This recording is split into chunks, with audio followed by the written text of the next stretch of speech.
You're listening to Nurture Your Zest. I'm your host, Ashleigh King, and I will introduce you to a wealth of interesting, fascinating individuals from all walks of life who will share their stories, how they've overcome challenges, and you will find out their top tips for success. Through this podcast, you can gain tips to grow and change your life and the way you see the world, and help you to nurture your zest.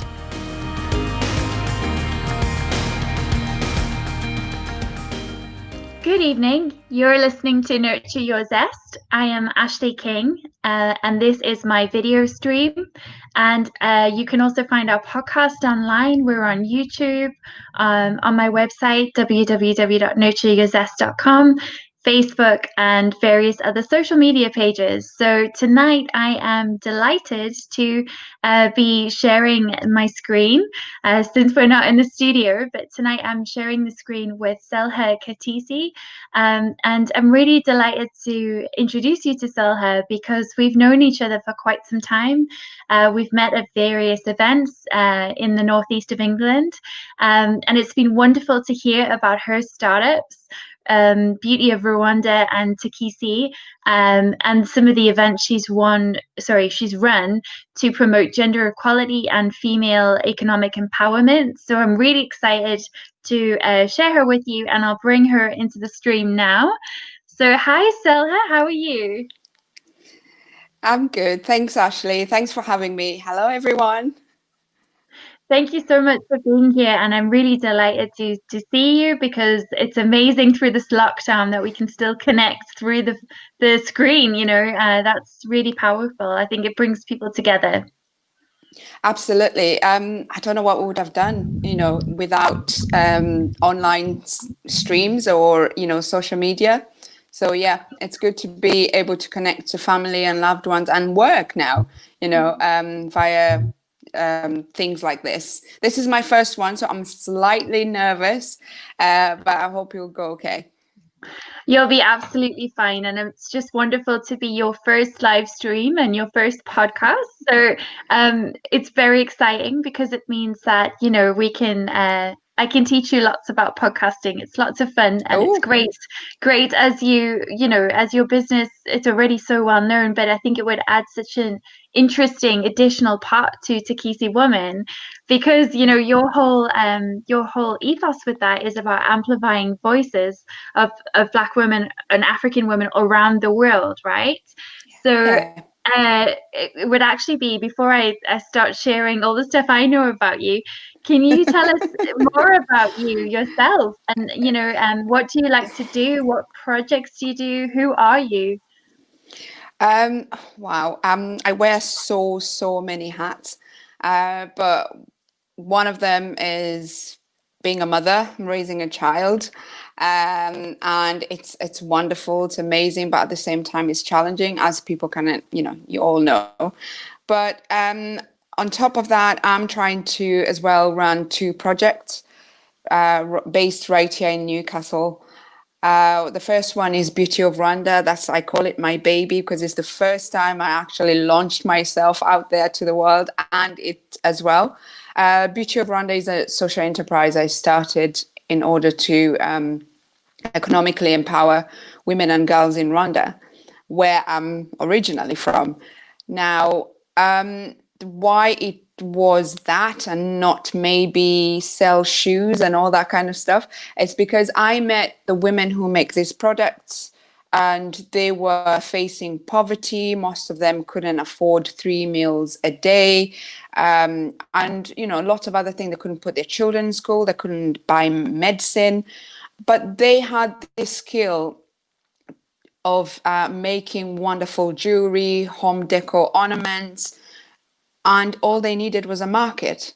They did not ask for money. They didn't no handouts, nothing like that. All they wanted is just for you to look at their product, buy from them because they have a skill, and they were proud. And I loved that for them, that they had that in them, because a lot of people sometimes think that if you're poor, you kind of go for the option where you maybe begging and all Yeah, but no, they wanted to keep their dignity, and I'm not saying, those who beg, I'm sure there's a reason why they do that, but they could have done that, but they didn't. So I thought, what other way can I help? When I came back to England, I decided that I had to do something, and that was actually buying products from them, selling them online here in the UK, and then every money we make, we just put it back into their community, and then it's like it just goes over and over and over again, and eventually they get themselves out of poverty. We have very good stories coming back from there. The children who are not able to go to school because they couldn't afford school fees or school uniforms now can. They're building their own houses. They're buying a mattress. And when I say a mattress, you're probably thinking, what? Yeah. Others were sleeping on the floor, and that is something. So for me, however small the impact is, it's still an impact, because to that person, it's the best thing that's probably happened to them in years. So everything we do, we sell online. We don't have a physical shop, but we sell online on beautyofrwanda.com. And then, yeah, the next project, Teakisi. My next project is Teakisi. Teakisi is an online platform that I started, that I created in order to give African women a voice, not just African women in the UK, but African women around the world. And hence why it's online, because I knew that if it was something to do like an office based in Newcastle, that would only limit the number of people would be connected to it. But because it's an online platform, so anyone anywhere around the world who's got access to the internet can actually, join us or read some of the blogs, inspiring blogs, I have to add. And the reasons for me starting Teakisi was because I felt at the time I didn't have a voice. I know, believe it or not, I felt I didn't have a voice to actually speak my truth, or just tell people that this isn't what I want it to be, or give myself that, maybe empower myself. And what other way would I be able to do that without anyone actually coming across it and telling me, it's rubbish, that's not how an African woman behaves, you shouldn't put yourself out there. And I thought, I'll put it online and no one can take it from me. But eventually I realized very quickly after the comments that people were, after the comments and messages that were being sent, that this wasn't just me. There was a lot of other people feeling the exact same way that I was feeling. And that's why I opened it for all the, or any other African woman who is interested in joining. Sorry, that sounded like a long answer, but yeah, that is it. That's perfect. It's great because you've given us an introduction to yourself, and I know there's so much more. So I'm just going to ask you all Yeah. sorts of different things, but about what Okay. you've just shared, Beauty of sorry, I couldn't say it properly there. Beauty of Rwanda.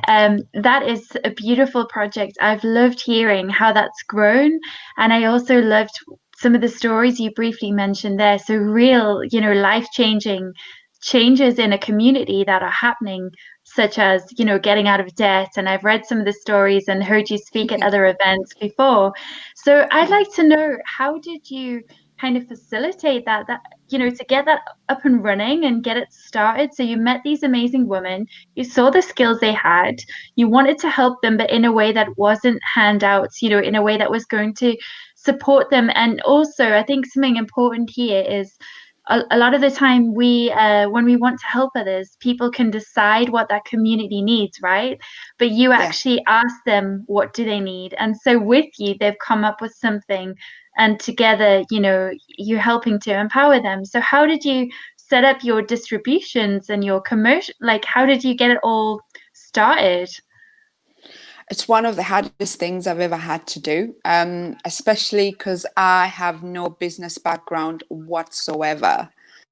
All I had was a passion to empower women, and I thought, I'll do it. I don't know how I'm going to do it, but I'm going to do it. So when I got back, actually, I started posting. I took pictures of some of the products that I had brought with me. Most of them were going to be gifts, to friends and family. But I took the pictures and posted them on here on Facebook, and just asking questions like, "What do you think of this? How much would you pay for this?" Just to gauge. And people are like, "Oh my God, what is this? What is that?"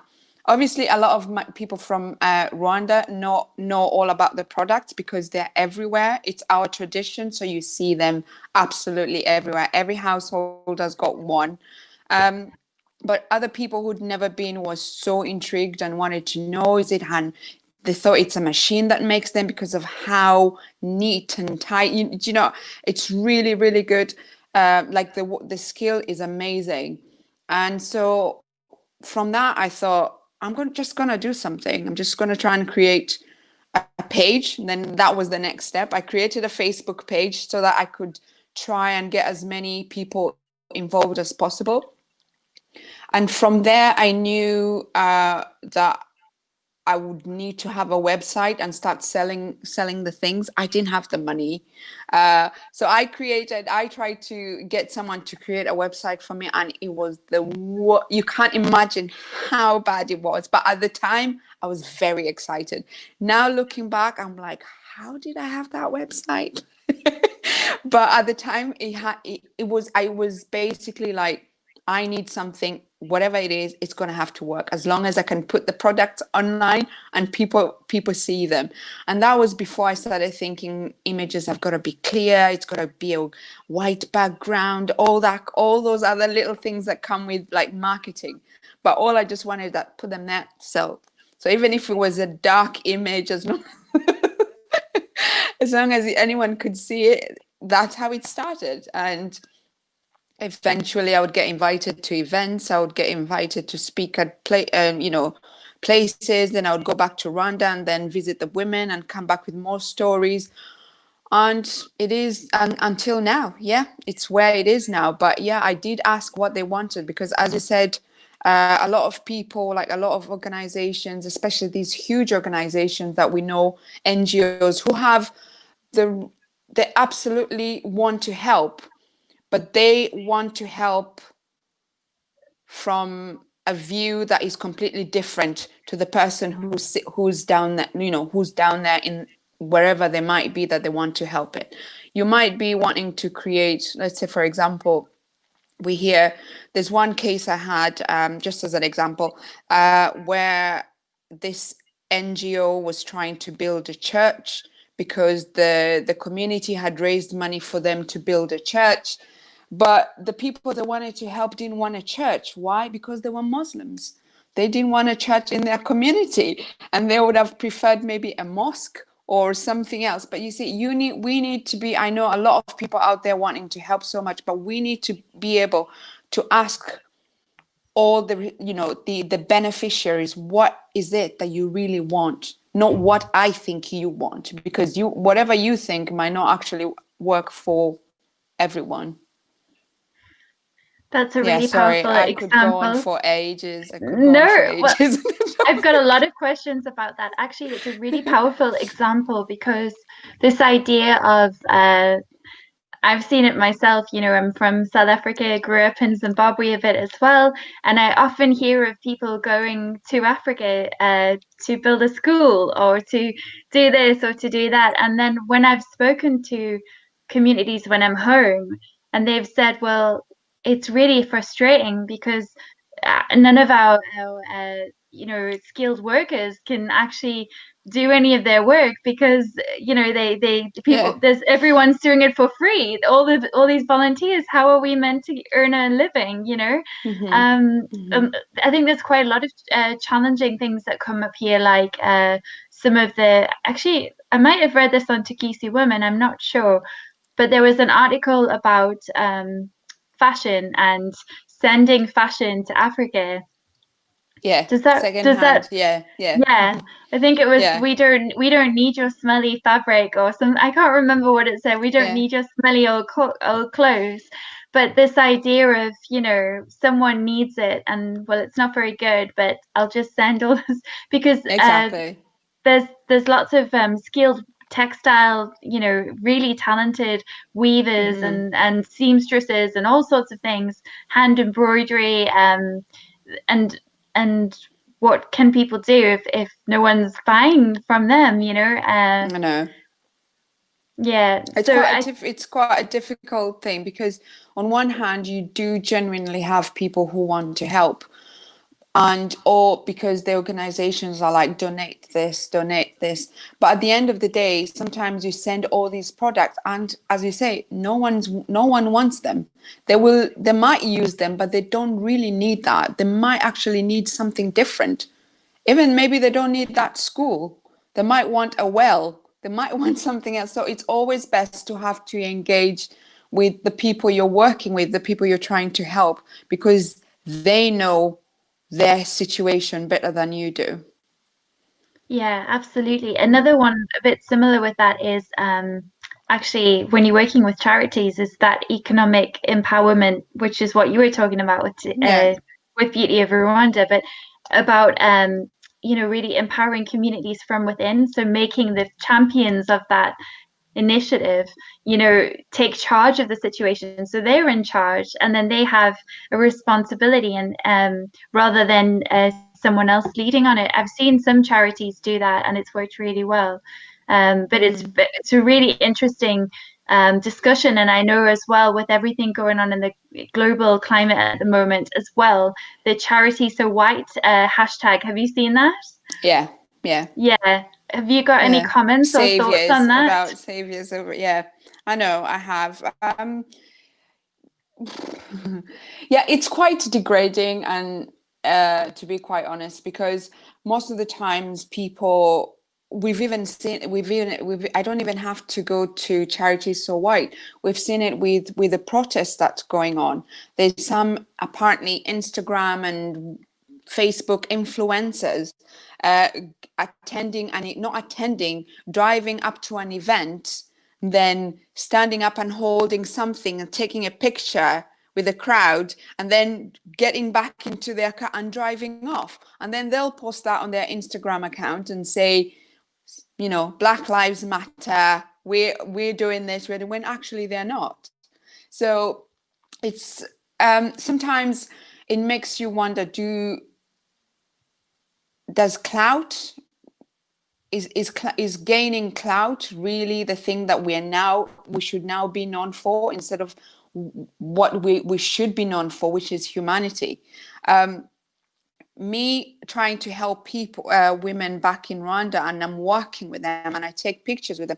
They're my people, they're our people, they're my sisters and brothers. That's, for me, that is a lot better. I mean, it comes across much better than someone who's just done something and then takes a picture by maybe handing a woman a sanitary, pads or something, and then they take a picture saying it just doesn't make sense to me. And as I said, it is quite degrading, because it just makes us look as if we can't do all that ourselves. We can. We've taken those. We do it every day, but we don't have to post ourselves, pictures of us doing it. But I don't know. Maybe it's a way of proving that they've actually done something good in their lives. I don't know. It's the discussion is open to anyone. Yeah. I think those are really interesting comments and thoughts, and it would be we'll see if we get any comments in the chat and any discussion we can see how that comes up. But yeah, I agree. I think I sometimes watch very interested, sorry, in what's going on in how charities behave and how they publicize themselves. And I sometimes think, oh wow, you didn't say that, you didn't do that, like and it's just sometimes coming from a place of just not knowing, Yeah. and wanting to be seen to be good and all these things.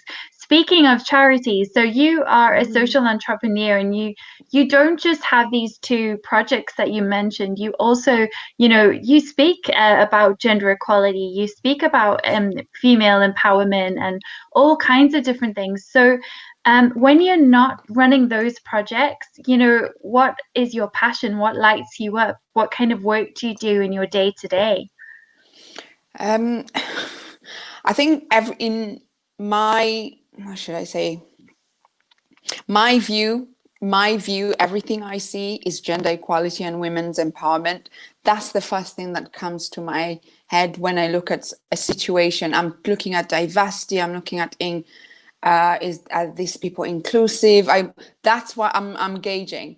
But when I'm not doing that, I read. I've tried to go back to reading. I had absolutely kind of forgotten how to read. So I've picked that up again, and I'm glad I have, because I'm now kind of enjoying books as much as I used to. I watch movies quite a lot. That's like, I like to be able to watch a movie like I'm a Marvel kind of girl, where I'm just in there in the zone and kind of blank out everything else around me, because that's the only way I can escape. I listen to music a lot. People who know me, I'm always with my earphones in my head. Yeah, I think that, and I try to cook a lot. Well, I have no choice now. We're in the house. I have to, but yeah, I think that's about it. But I do enjoy Beauty of Rwanda and Teakisi are not just a project. It's my passion. It's my drive. It's what gets me going on a daily basis. Even though sometimes it gets a bit frustrating, because they're not generating income, as much income as I would like it to generate. But it still drives me when I see the injustice, when I see something about promoting other women. It's like I forget all that. I'm like, okay, we need to do it. So yeah, it keeps me alive. I think they do. They both keep me alive. It's so nice to hear your passion for them, and when you talk about them, you just light up. It's beautiful to see. And yeah, you mentioned about funding, so having more cash and running things. As a social entrepreneur, are you able to apply for any funds? Have you been supported by any sponsors in the past? Is that something that's come to you, or is it quite a struggle? Not at all. That's quite a struggle, because under the small business with the COVID-19, we kind of don't fit in. We're just somewhere, it's like a gray area. So every money I put in, it's my personal cash. The same with Teakisi, trying to organize any events, all that. But now I'm trying to connect with other organizations and see if they can help fund some of the things, because it's either I have nothing or we all have nothing. Do you know? And I don't want it. I don't want both projects to actually stop.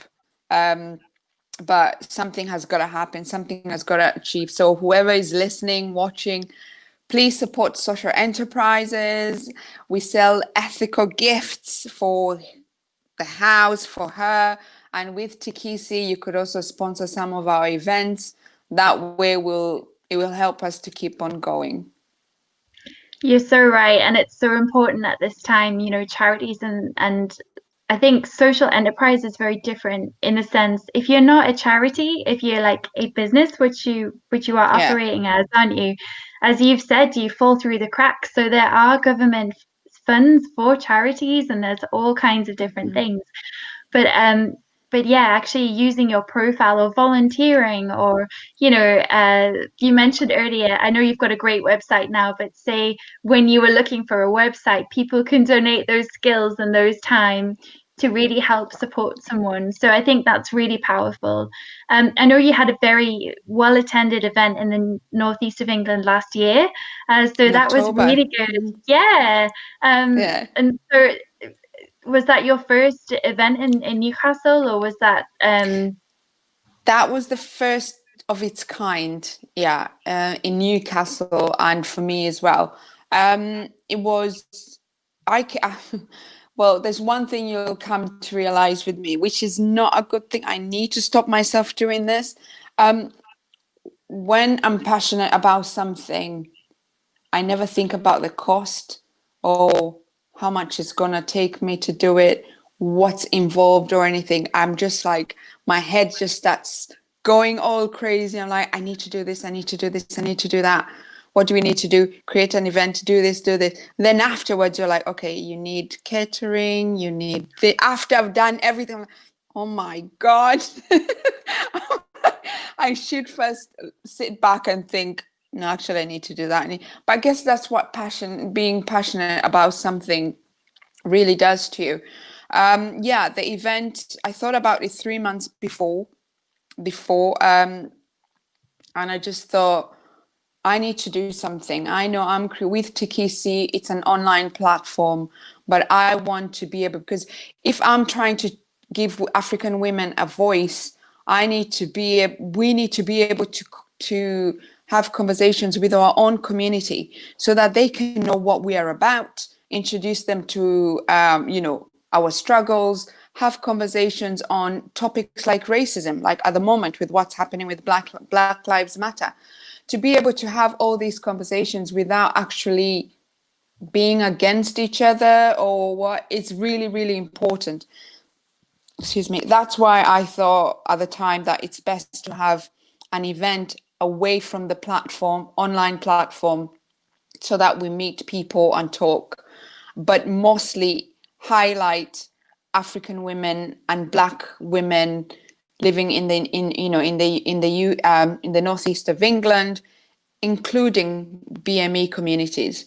So the speakers were mixed, but most of them were from a BME community.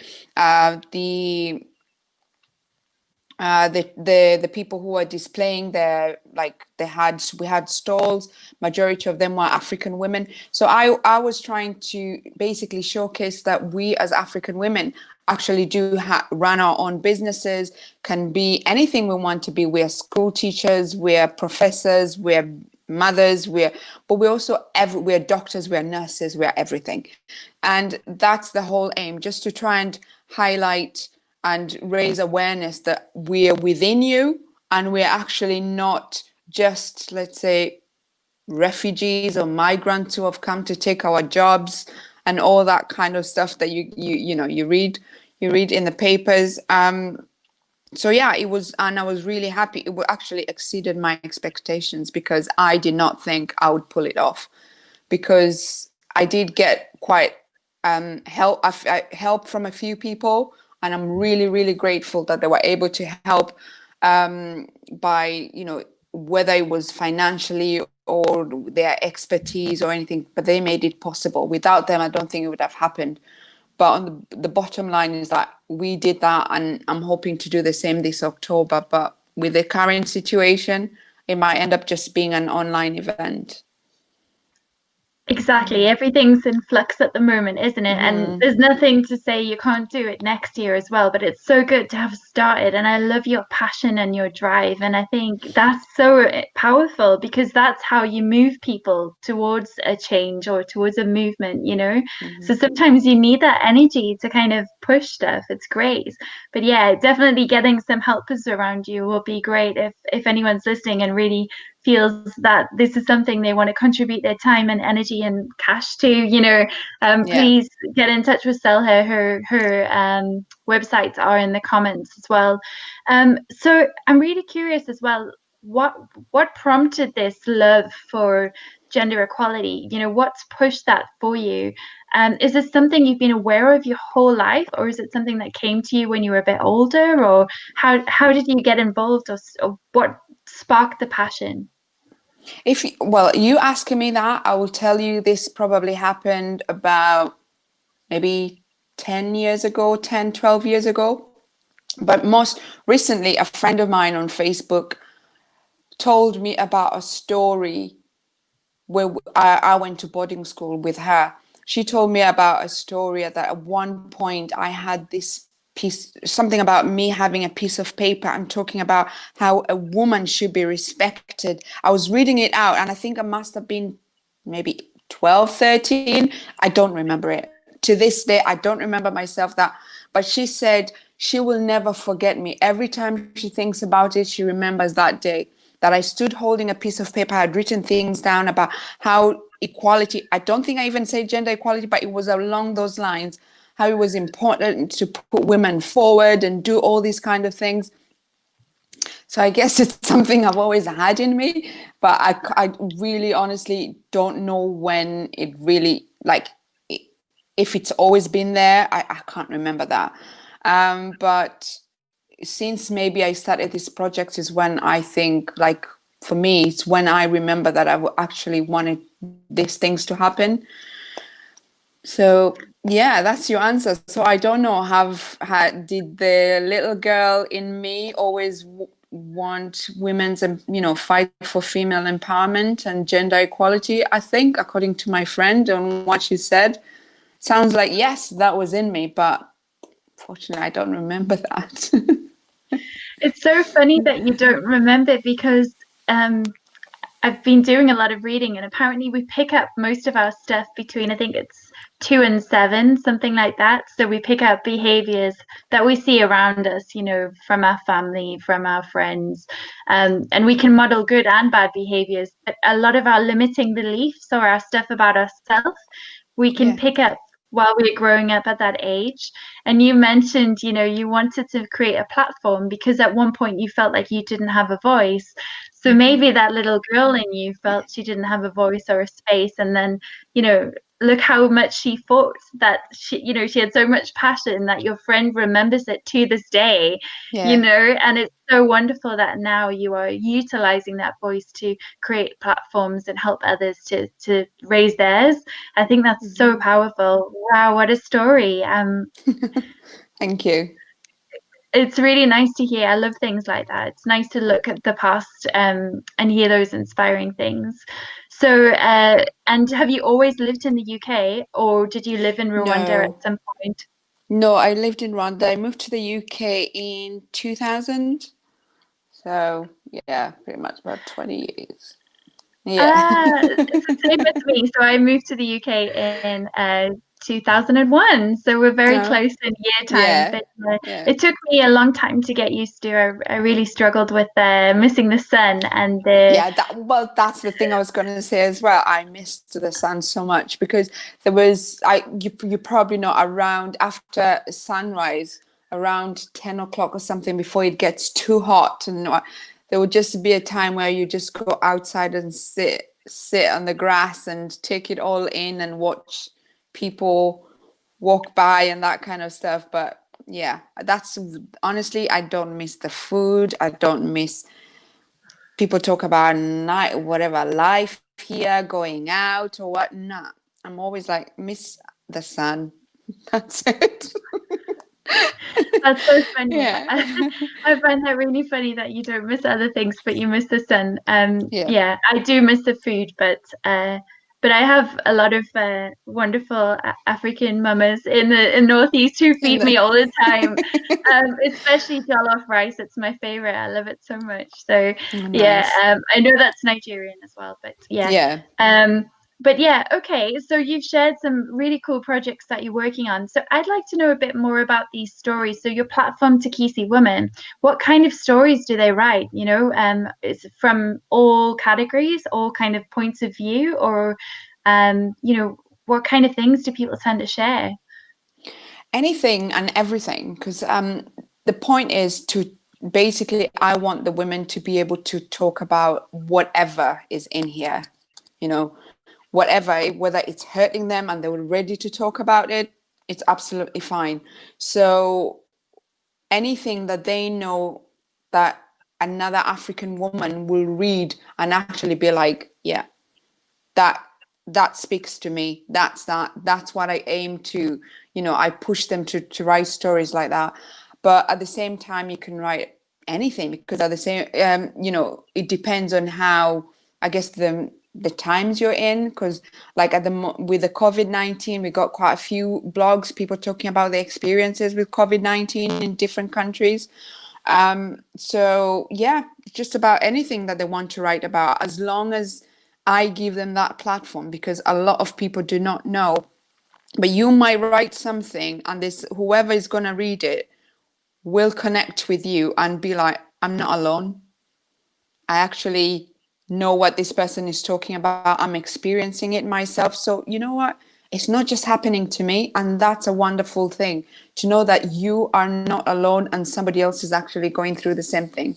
But we also talk about good things, happy things. So it's not all about gloom and, but But yeah. But even talking about happy things, people can resonate with that as well. But yeah, it's so important to have a place you can go and see those stories. Do you ever have things Mhm. that are a bit more controversial?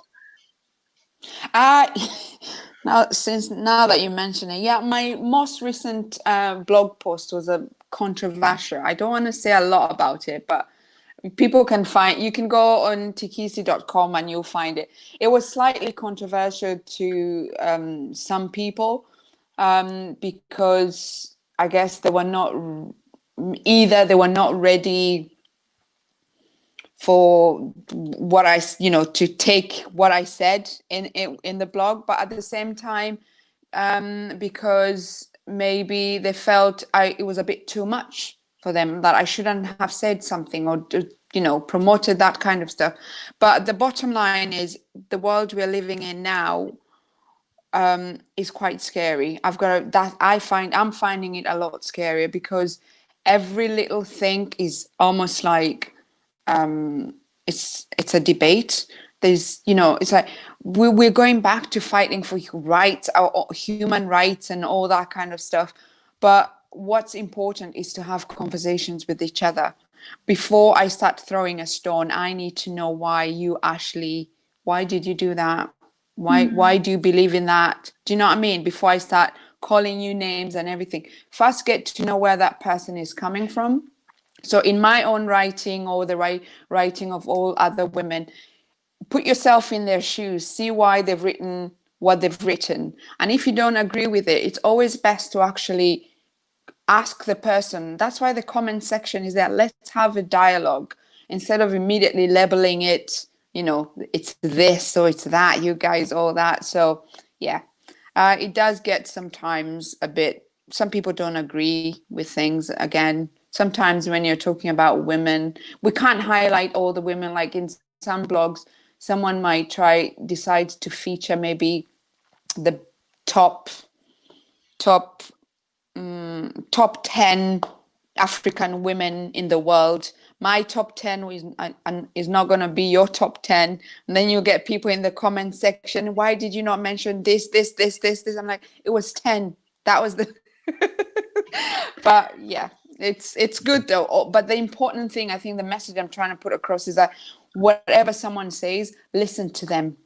Listen, then try and have a conversation. Do not just dismiss everything because it does not, you do not agree with it, or you do not think that way. Just ask yourself, if I was in their shoes, would I be feeling the same way or not? So I think it's a really powerful thing, absolutely, because and actually a bit of controversy is probably good because it helps keep people reading, listening, and learning. Because we are all different, we're not ever going to be the same. And what you said about the top 10, or we all have different perspectives, different lived yeah. experiences, and that sort of thing. So I think you're right that that controversy, or also just knowing who you are and your values and sharing that, but having the flexibility to change is important.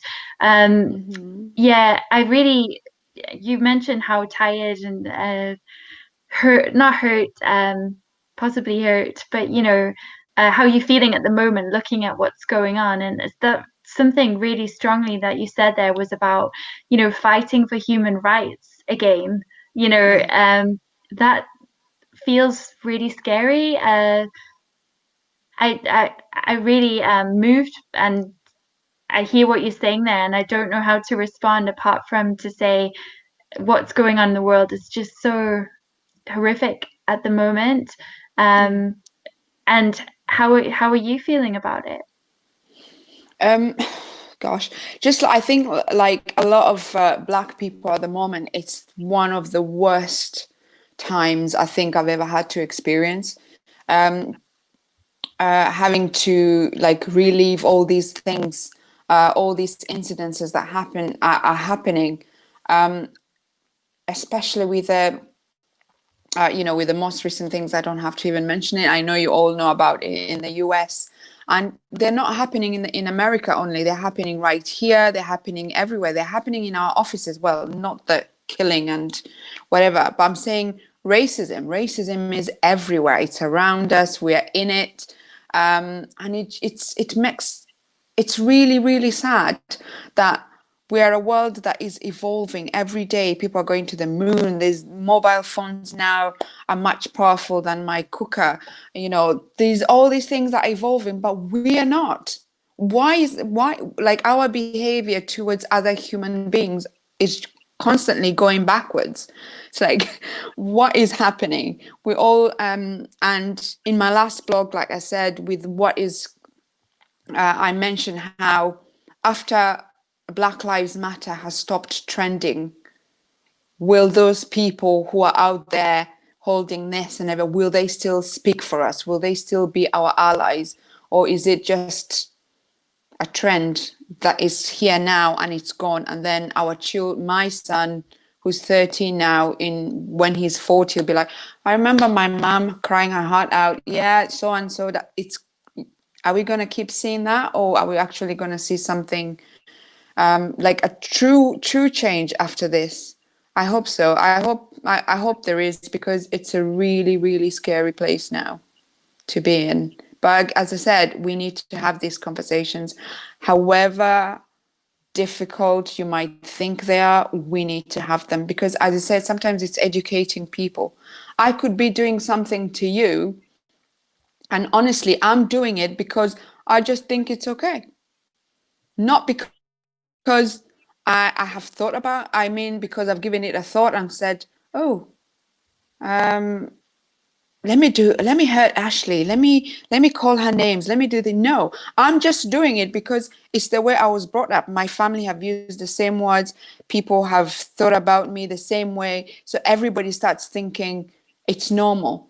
By educating ourselves, listening to other people's experiences in this life is what is going to make a change. If we do not allow ourselves to have these conversations, then we're doomed. I honestly think we're doomed. Yeah, it's pretty harrowing, isn't it? And you're right. It's amazing what kids learn from their parents and their grandparents and TV. And I think TV is a really powerful one, actually, because, the things people think they know about a particular culture or all sorts of things, we learn through what's around us. Yeah. Yeah. Yeah, definitely. So you have an event actually coming up this Friday, don't you? Yes, I do. And we're discussing confronting racism. So what better time to talk about it? Yeah, Exactly. it's An I mean online event. Yeah. It will be it's up. hosted Facebook Live on the Teakisi Facebook page. It's after this, it's going to be the second time I've gone out there kind of live. But as I said, we need to have these conversations. And however much I never did all these videos and everything, but I think I need to play a part in trying to make a change in this world. And if it means actually going out there and speaking to different people and making sure that we all join hands and discuss whatever issue is bothering us, then we have to. So yeah, that's why I thought it would be a good time to actually host the event. It's this Friday. It sounds very brave what you're saying there as well about, putting yourself out there, and that takes a lot of courage. So um I hope it goes well, and I'll share the I hope link so now for too. anybody to be able to access.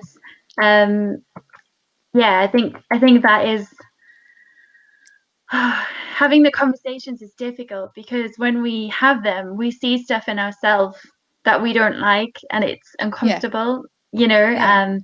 and I think as well, something I found watching things unfold, I've found it really difficult to see the way my friends are being treated on Facebook.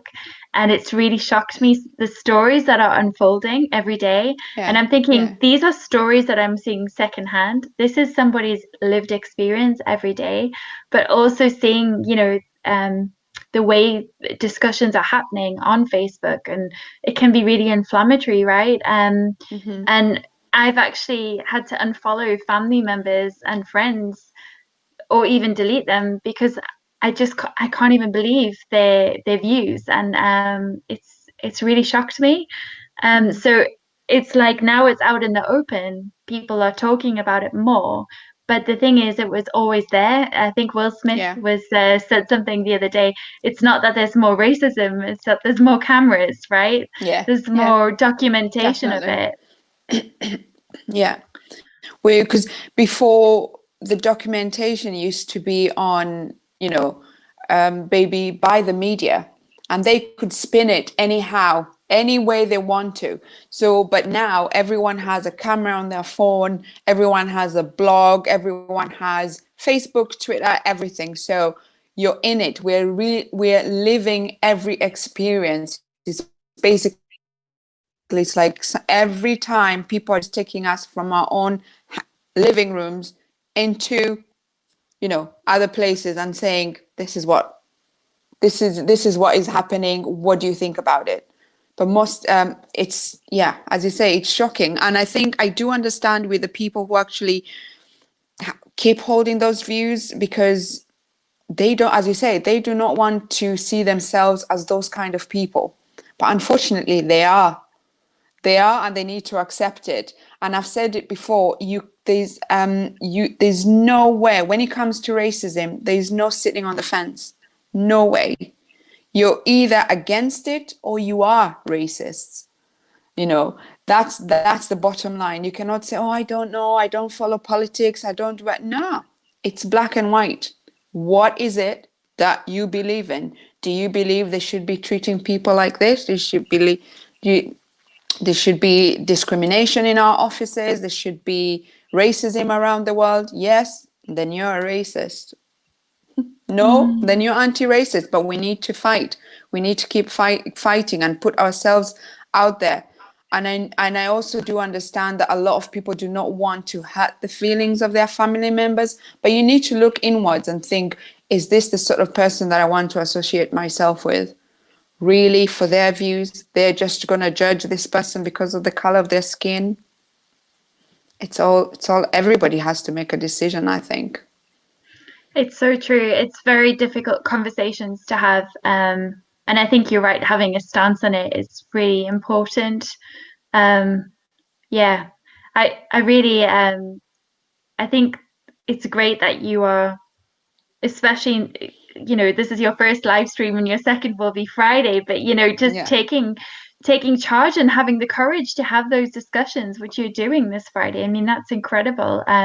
So I'll pop the link in later. For Thank you. anyone listening, how can they find you online? Where do you hang out? Where do you like to be? So you've got Teakisi Woman.